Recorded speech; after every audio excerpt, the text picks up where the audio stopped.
Actually, before you lie down, in your notebook, write down this name. And you can check out this story on the net. Because I'll be just giving you a fraction of it. The name of the person is Charles. You've heard it before, some of you. Charles Blondin, or Blondin. I don't know how to pronounce it. It's a French name. B-L-O-N-B-L-O-N-D-I-N. Charles Blondin, or Blondin. Okay, check him out.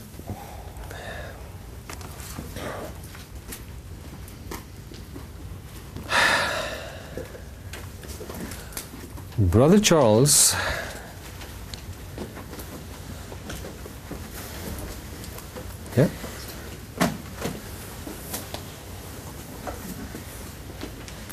Oh, how nice to be in the horizontal pose. Go ahead. Lie down, Nicole, lie down. And Simon, if you want, come on, just stretch out. Yeah?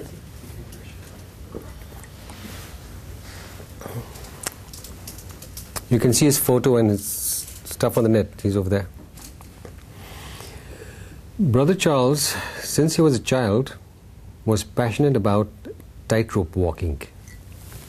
A performer. And he grew up to be not just an ordinary tightrope walker, but a phenomenal one. Like the Zen master I spoke of, phenomenal one. And he was a great showman, arrogant in a way, but his arrogance was endearing to people. The more arrogant he was, the more people loved him. That kind of endearment he had. Yeah? He used to brag about himself, and he did all the wildest things, and people just could not get enough of this guy. Read about him. In 1859, Brother Charles put an ad in the New York Times stating that he was going to walk across the Niagara Falls on a tightrope. The Niagara Falls. If you all have seen pictures of being there, these are amazing falls. They stretch across 1,100 feet. That's the length of 4 football stadiums. Yeah? And the place where he was going to walk across was 167 feet high. The amount of water which flows over those falls, according to calculations, is 42 million gallons in a minute, or something like that. Something wild. The roar of those falls is just mind-boggling. Okay? And the water is just constantly flowing. Okay? Now, for some guy to want to attempt a tightrope walk across the Niagara Falls, for the average person, it's an invitation for suicide. Yeah? But this tightrope, however, was 3 inches thick, or whatever. Strong tightrope, stretched across the falls. And 5,000 people gathered there to watch this guy commit suicide.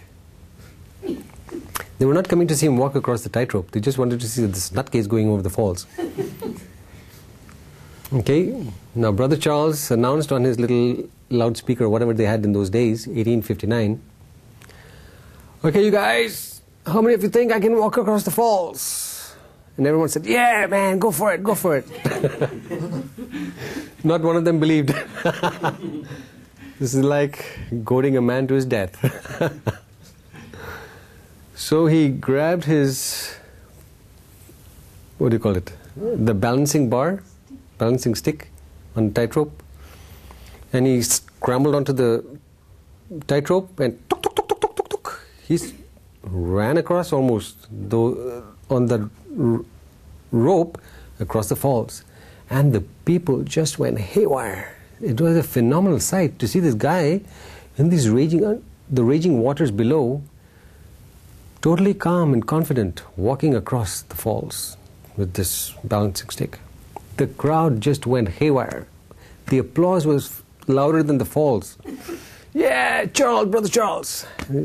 Hey, brothers, hang on, stay cool. Now, how many of you believe I can go across the falls pushing a wheelbarrow. Oh, wheelbarrow? But this wheelbarrow didn't have rubber on it. The rubber was removed, of course. Just that rim, which has, like to hold the rope. They again said, yes. Now let's see him go across, fall with the wheelbarrow on his head. Yeah, come on, Charles, you can do it. Okay, goading a madman across. And this guy got the wheelbarrow and scrambled across the falls, pushing the wheelbarrow to the next side. Hey, everyone went really wild. So after his little whiskey or whatever he took, a little rest, or weed, who knows what it was, because this guy was getting high on the applause, he said to the people, okay, now,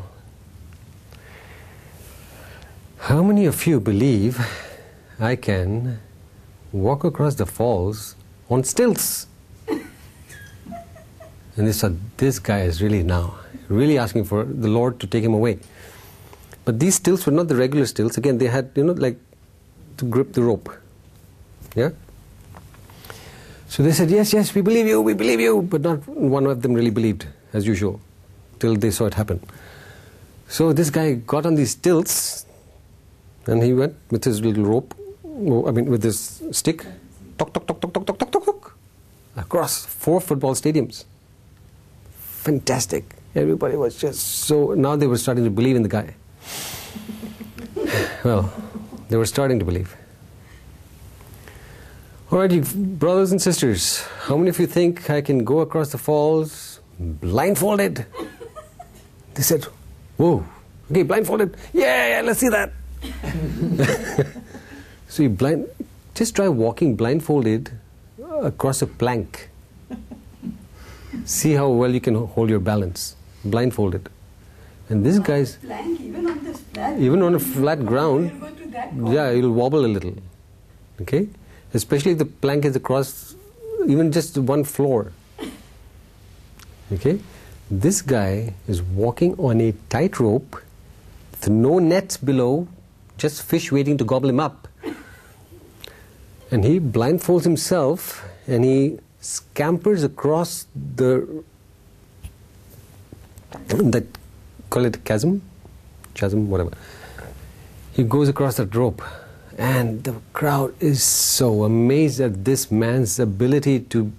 He's one with the rope. Yes, Charlie, we believe in you. You are our man. He says, thank you. He took another swig of whatever he took. Then, the last one, to end the story, but he did other stuff, but I won't say it now. He said, how many of you believe that I can carry someone on my back, okay, piggyback, across the falls? Yes, we believe. Okay, Dada, who wants to volunteer? Who wants to volunteer? Charlie? Me? Not me. Hello, you go. Not one person volunteered. They believed him. He was their man. But not one person wanted to get on his back. Actually, one person did. The person who volunteered and he made his name in history was his manager and best friend. His name was Harry. Brother Harry hopped on his back like a koala bear, and they scampered across without rebirthing. Okay?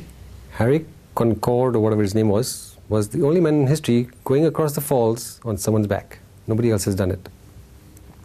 Because Harry believed. And when you really believe, true belief always is conjoined with a corresponding action to match it. If you don't believe, the action will not follow. If you really believe that there's going to be an earthquake here, right now, or in the next 10 minutes, if you really believe that, not one of you would be in this room. But it's when you don't believe, that's when all these things come in. So to really believe in your phenomenal power to be the best you can be, it has to translate into action. If your belief does not translate into action, it means you're still floundering in doubt. And doubt is not the way to be phenomenal. Do you understand, please? You have to believe that you have it in you. The amazing qualities, all the qualities of the universe are in you. It's just a matter of you applying them in the moment. Smiling better, sitting better, walking better, dressing better, grooming better. How you present yourself to the world is how the world will react to you. Dress tastefully, speak tastefully, act tastefully, and the world is right there. It's an oyster with pearls for you to make the most of. But if you don't present yourself to the world correctly, it's because you don't believe you are worthy enough.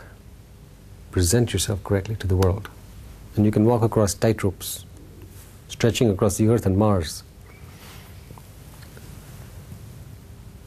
Are you understanding, please? Okay. Let's sit quietly for a few minutes and then we'll buzz off.